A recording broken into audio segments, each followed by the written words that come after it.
President Muhammadu Buhari says show of unity displayed by APC members at a just concluded national convention places the party on a firmer footing for victory in 2023 general elections, plus focus on tax and national development.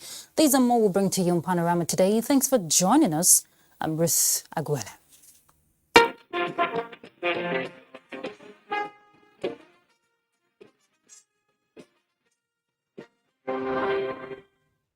Before we begin, let's remind you that you can follow this news broadcast live on our website, nta.ng/live. And on YouTube channel, you'll find us NTA News Online. Our Twitter handle is @NTA News Now. You can visit our Facebook page and like NTA Network News. And on Instagram, we are NTA Network. You get all the updates. President Muhammadu Buhari says the show of unity displayed by APC members at the just concluded national convention has placed the party on a firmer footing for victory in 2023 general elections. The president, who witnessed the inauguration of the elected party executives, remarked that the smooth conduct of the election raises the prospect of a mouth-watering APC victory next year. A statement by the Senior Special Assistant to the President of Media and Publicity, Garba Shehu, described the successful conduct of the convention as a victory over naysayers as well as voters of Nigeria, who can now be assured of a smooth succession to new leadership in 2023. It says what the convention made clear was how the media has been peddling fake news of division when the hard reality of unity, cohesion, and indeed personal warmth between members of the party and leadership was evident for all to see. Garba Shehu assures Nigerians that as the stage is now set for the 2023 general elections, APC offers a track record of success and leadership, while the opposition has only decades of failure and complicity in response.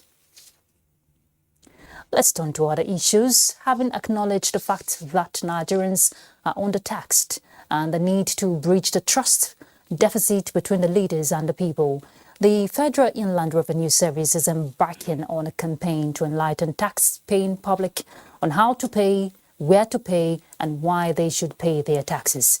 This is aimed at generating revenue to enable government to fund infrastructure and cover for budget deficits, among other government business. Figures from the nation's revenue body shows only 41 million out of more than 200 million Nigerians pay tax. And out of this number, half are government workers whose tax is deducted from source. Hence, the move to expand the nation's tax net through mass enlightenment and deployment of technology in the processes of tax collection. And to talk more on tax and national development, we have a guest join us via Zoom, Dini Emmanuel Bambuse, a chartered accountant and tax expert. Thank you very much for joining us. Thank you for having me.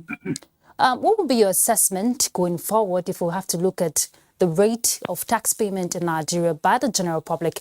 Would you say Nigerians pay their tax well and on time? I think for now, it's been better comparing to where we're coming up from 10 years ago. There has been more awareness as regards tax education. And from the part of the government, I think they've done better in terms of tax policy, tax justice, and tax education. So it's better of where we are coming from compared to where we're coming from.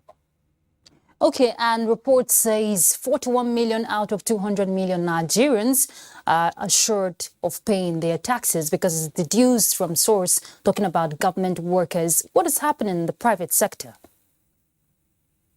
I think it has to do with the government because it's the onus lies on the government to show more accountability and to show more interest in the informal sector. And they must also work in tandem with the state revenue agencies too. Because what the FRS is reporting is based, I think it's based on their own tax, federal taxes.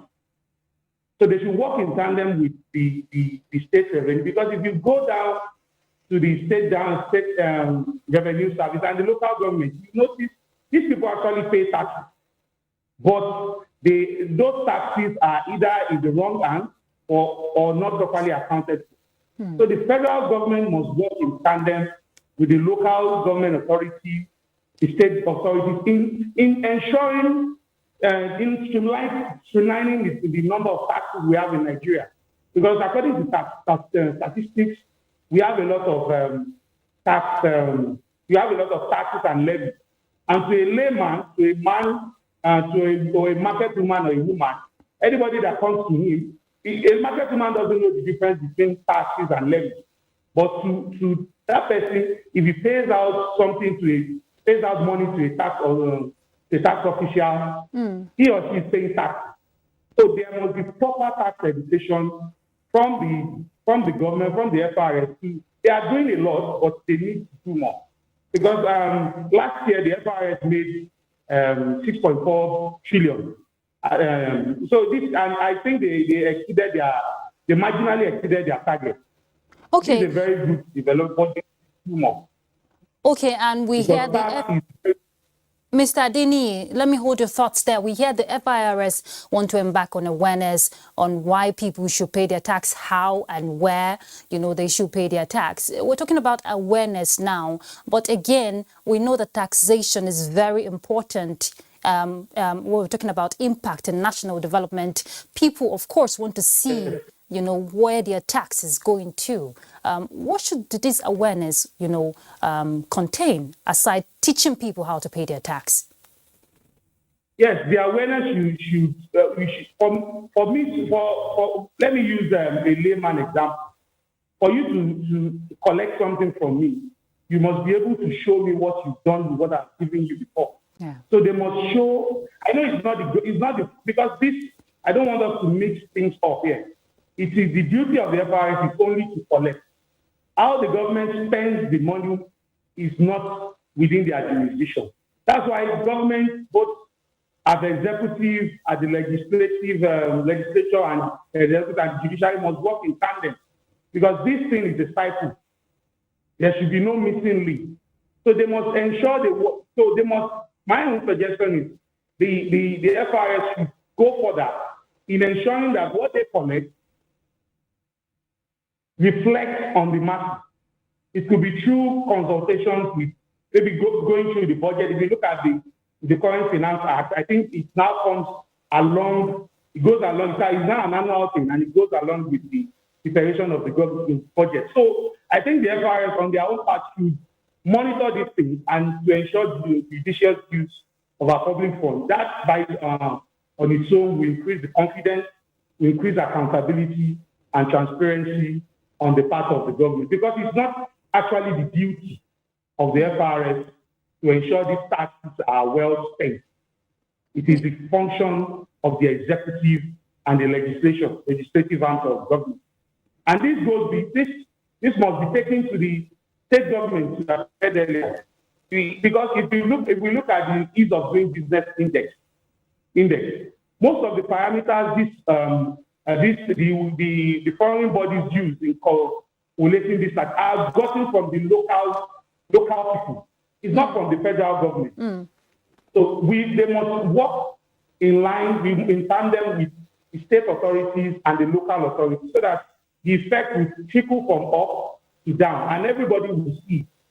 So it's to the layman on the street, the 6.4 trillion the FRS made last year won't make much impact if the layman on the street can't see the effect on potable water, electricity, roads, and the like.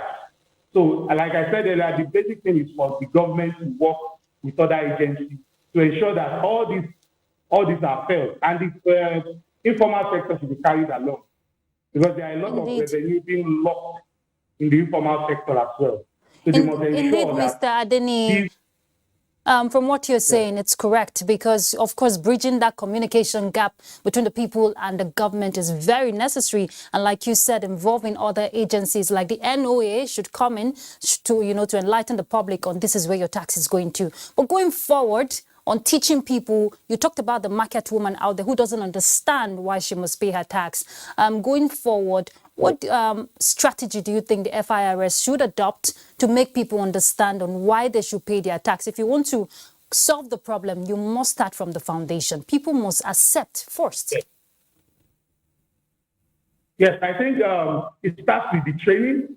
But from what I can see, I think because I'm also a practitioner myself, it has to do with the reorientation, training of the staff itself, training of the FIRS staff itself, and they should move to the rural area as well.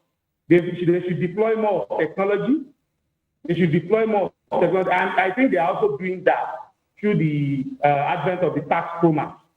The advent of the tax promas has eased the ease of tax collection. Probably before you have to go to your nearest tax office to file your returns. But now, behind the comfort of your laptop, you can always do that. But they should leverage more on technology. Technology is very important. So they should expand the scope of the tax, and they should work with data. Their approach should be more data-driven. So they should know, by that, they will know the areas to focus on. Is it the agricultural sector? Is it the transportation sector? It has to be holistic. It has to be technologically driven. It has to be information driven, and it has to be technologically driven. I think that's one of the ways to solve the problem.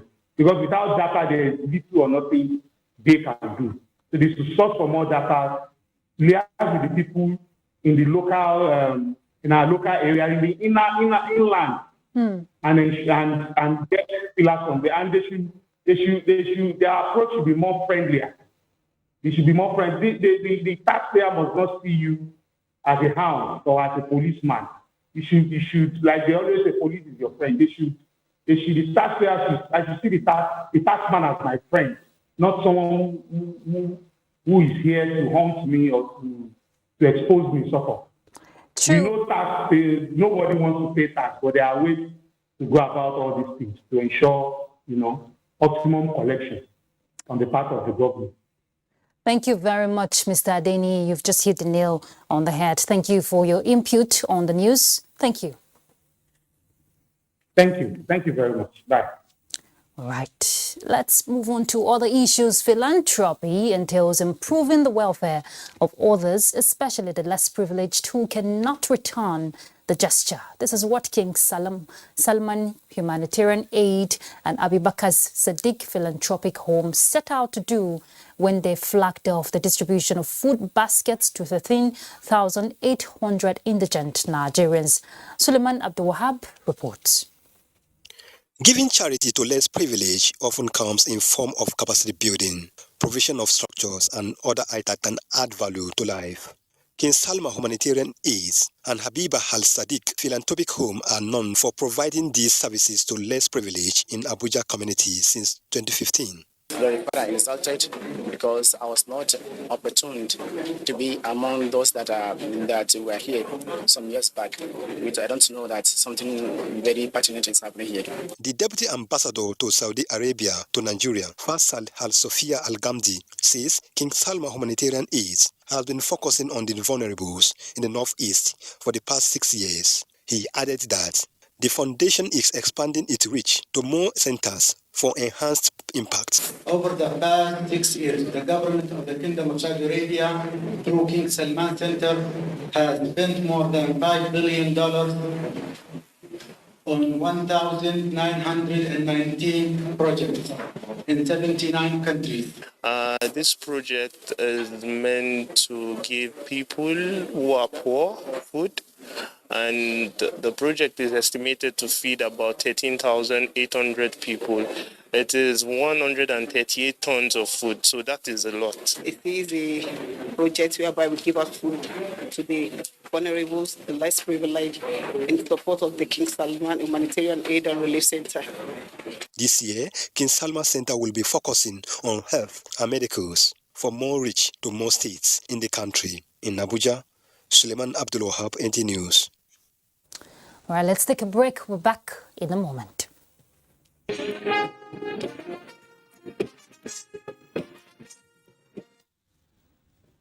Welcome back. The federal government is calling on the European Union to step up investments in gas and hydrocarbon in Nigeria to meet up with the EU's energy needs. The call is occasioned by the lingering crisis between Ukraine and Russia, which is threatening gas supply to European countries, as Russia presently supplies about 30 to 40% of EU gas needs. Lydia Sampson will tell us more about it. What's the call of EU ambassadors to Nigeria, led by Ambassador Samuela Isope, Minister of State Petroleum Resources, Timothy Silva said Nigeria is ready to step in as alternative gas supplier to Europe, but called on the EU to encourage its oil and gas companies to scale up investment in the gas sector in Nigeria. Silva said one of the things warned against earlier was the speed with which EU was taking away investments in fossil fuels. Silva told the delegation that what has stunted growth in the development of gas in Nigeria has been that of fresh investments. He added that there must be change of policies if the request by the EU to increase gas supply to Europe is to be realized. The minister said in the last 10 years, over $70 billion worth of investment came to Africa, but sadly, less than $4 billion came to Nigeria. So there are so many opportunities for us to work together. And I want to assure you that we as a country are ready. Mr. President has mandated us to work assiduously to ensure that we are able to deepen the partnership. While emphasizing the need for transfer of technology in gas and renewable energy, the minister said Africa must be allowed to continue to exploit its hydrocarbon deposits to develop the continent. Ambassador Isofe urged Nigeria to take advantage of the opportunity offered by the present crisis in Europe to scale up gas supplies to Europe. The next step would be to have technical talks, most likely during the month of April, to see whether we can make this prospect, concrete. While reflecting on the security situation in the Niger Delta that drastically impacted on gas supply in the last few years, Isope urged the Nigerian government to step up security in the region to guarantee gas supply to EU and member states. The French ambassador to Nigeria, Ambassador Emmanuel Blankman, went down memory lane on diplomatic relations between Nigeria and France, noting that despite the present challenges, French companies are ready to commence new investment in Nigeria. In Abuja, Lydia Sampson, NTA News. Stakeholders in Taraba State have converged on Jalingo, the state capital, to draw up short, medium and long-term plan for the development of the region. This was at a Taraba Stakeholders Consultative meeting on the Northeast Stabilization and Development Master Plan. Bem Hanya reports. The Northeast Stabilization and Development Master Plan, which spans 10 years, seeks to engage stakeholders from the grassroots to other levels of the society in a bid to understand their needs and proffer solutions to them. Managing Director of the Commission, who was represented by the Commission's Secretary, Benjamin Wesley Tafida, said the master plan shall contain programs and schemes that would facilitate and promote the physical and socio-economic development of the zone.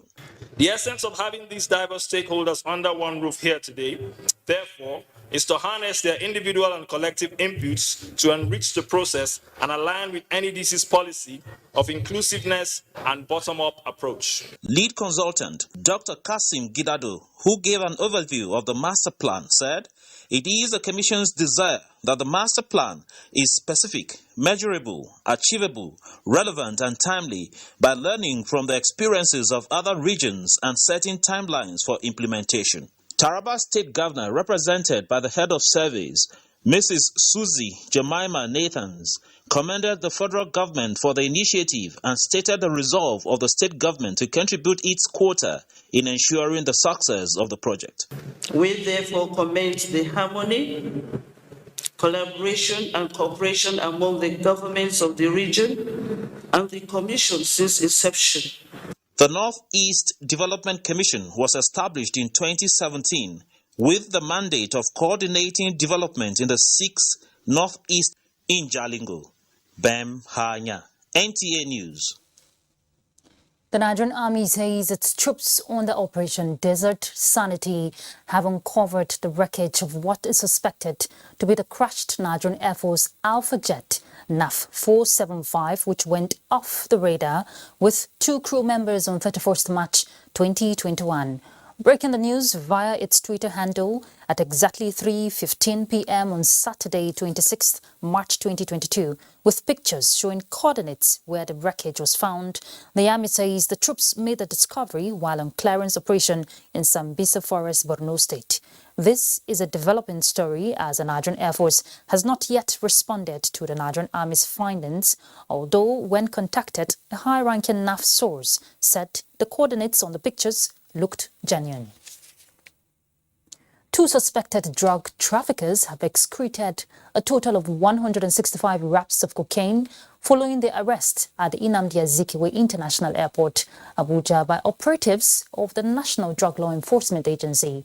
Both suspects were on board an Ethiopian air flight from Addis Ababa with total weight substance of 3.619 kilograms ingested in their bodies.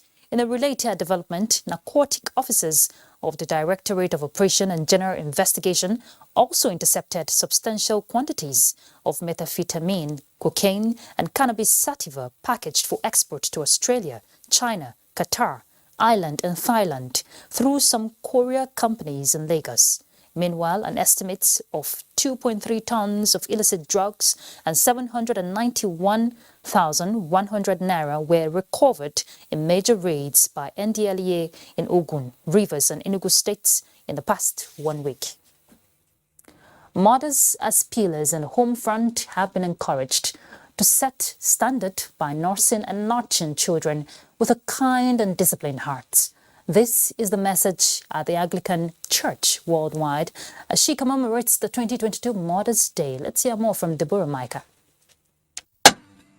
Modern Sunday is a Sunday dedicated by churches worldwide to honor and celebrate mothers' achievements in the home front, church, and the nation at large. Every fourth Sunday of Lent, Anglican churches mark the Sunday with remarkable activities, allowing mothers to conduct the church services. The 2022 celebration tagged "Take this child and nurse him for me, co-task of mothers," a sermon by Charity Obum Nnadi, charged mothers to be alive to their divine assignment of raising godly children. Message to every godly mother today is to see nurturing and nursing godly children as the core task from the Lord. We build home by building the child. Advice to mothers out there is for them to live lives worthy of emulation. Not only to your children, you are a mother to every child in the society. Reverend Obunadi also reminded mothers that they have to brace up to the task ahead of them and rescue the society from its current rising cases of social vices. Mothers fail to do their work as a nurse. They are occupying the home as women. In some homes, maids have taken the role of motherhood. Any child that comes your way, you are just a vehicle to carry the divine mandate of God upon that child. The combined fellowship of women choir from other denominations in Gishiri community rendered songs of praise at the church service. Deborah Jamaica, NTA News. President General Supreme Council for Islamic Affairs, the Sultan of Sokoto, Saad Abubakar, has called for intensive prayers for sustainable peace and unity of the country. He made the call at the closing ceremony of the 36th edition of the National Quranic Recitation Competition held in Bauchi. Awal Abdullahi reports. The National Quranic Recitation Competition was organized by the Center for Islamic Studies, Usman Danfodio University, Sokoto, in collaboration with Bauchi State Government to select those to represent the country at the international level of the competition. At the end of the week-long exercise, Baba Sanyina Mokhtar from Borno State emerged overall winner in male category, while Hawlatu Aminu Ishaq from Zamfara State emerged overall winner in female category.